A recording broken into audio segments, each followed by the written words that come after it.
আসসালামু আলাইকুম। আলহামদুলিল্লাহ। দেখতে, দেখতে আমাদের যে ধানের জমিগুলা ছিল সেগুলা আস্তে, আস্তে পরিপক্ক হয়ে এবং পেকে গিয়েছে। ইতিমধ্যে আমরা কিছু ধান কেটে নিয়ে বাড়িতে সেগুলা সংরক্ষণ করেছি এবং সেদ্ধ করেছি খাবার জন্য। দেখেন এই ধানগুলাও কিছুদিনের মধ্যেই আমাদের পেকে যাবে এবং সম্পূর্ণ এবং সেগুলো আমরা বাড়িতে সংরক্ষণ করব। আর কিছু ধান আমরা জমিতে কেটে রেখে দিয়েছি শুকানোর জন্য। সেইগুলা শুকিয়ে গেলে তারপরে আমরা আস্তে, আস্তে করে সেগুলা বাড়িতে নিয়ে তারপরে সংরক্ষণ করব।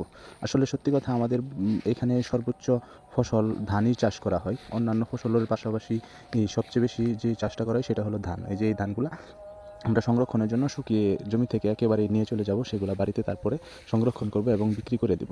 আমরা মূলত ৩ স্তরের ধান চাষ করি। একটা আগাম চাষ যেগুলোর মধ্যে শাকসবজি ফসল অন্যান্য ফসল করা হয় সেগুলা, এবং একটা মাধ্যম এবং একটা লেট যেগুলো সর্বশেষ ফলন। এভাবে আমরা ৩ টা স্তরের ফসল চাষ করা হয়। আসলে আমরা এই ধানগুলাই প্রধান অন্যতম চাষ। সবাই ধান করে, আমরা পাশাপাশি ধানের পাশাপাশি অন্যান্য ফলন কিছু আছে সেগুলা করি। শাকসবজি এবং যেগুলা শীতকালীন সবজি সেগুলো আমরা এখন চাষ করি। আসলে আমরা এইবার জমিতে মোট প্রায় ৬৫০ শতক জমি ধান চাষ করেছি।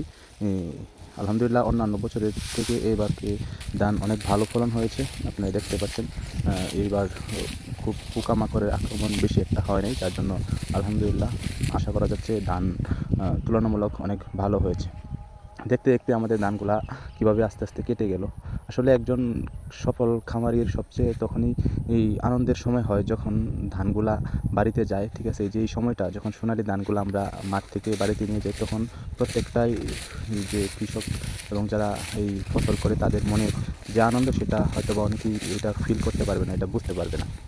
যারা এই কাজগুলা করে, যারা এই কাজগুলোর মধ্যে সবসময় থাকে, একমাত্র তারাই জানে যে এইসব কাজের মধ্যে যখন ফসলটা গড়ে তোলা হয় তখন সেটার কী আনন্দ। ঠিক তদ্রূপভাবে আমাদেরও এখন একটা আমেজ, আনন্দের সময়। এই আনন্দের মধ্যেই আমরা সকলেই এটা উপভোগ করি। আমি মূলত ৩ স্তরের ধান লাগিয়েছি। সেগুলোর মধ্যে প্রথম যেটা আগাম হয়েছে সেটা ১০৩ ধান। তারপরে ইন্ডিয়ান একটা জাত আছে রঞ্জিত, এবং আমরা স্থানীয় একটা জাত ইন্ডিয়ান পাইজাম বলি। এই ধানগুলো আমি করেছি এইবার। তারপরে আমন মৌসুমের মোটামুটি সবগুলাই ফলন ভালো হয়েছে। খুব তাড়াতাড়ি আমাদের যে বোরো মৌসুম আছে সেগুলোর মধ্যে আবার এইগুলা ধান কেটে তারপরে আমাদের নিজেদের যে মেশিন আছে, যেগুলা পাম্প আছে, সেগুলা দিয়ে পানি দিয়ে আমরা বোরো চাষ করব এইগুলা ক্ষেত্রের মধ্যেই। ধন্যবাদ সকলকে। আসসালামু আলাইকুম।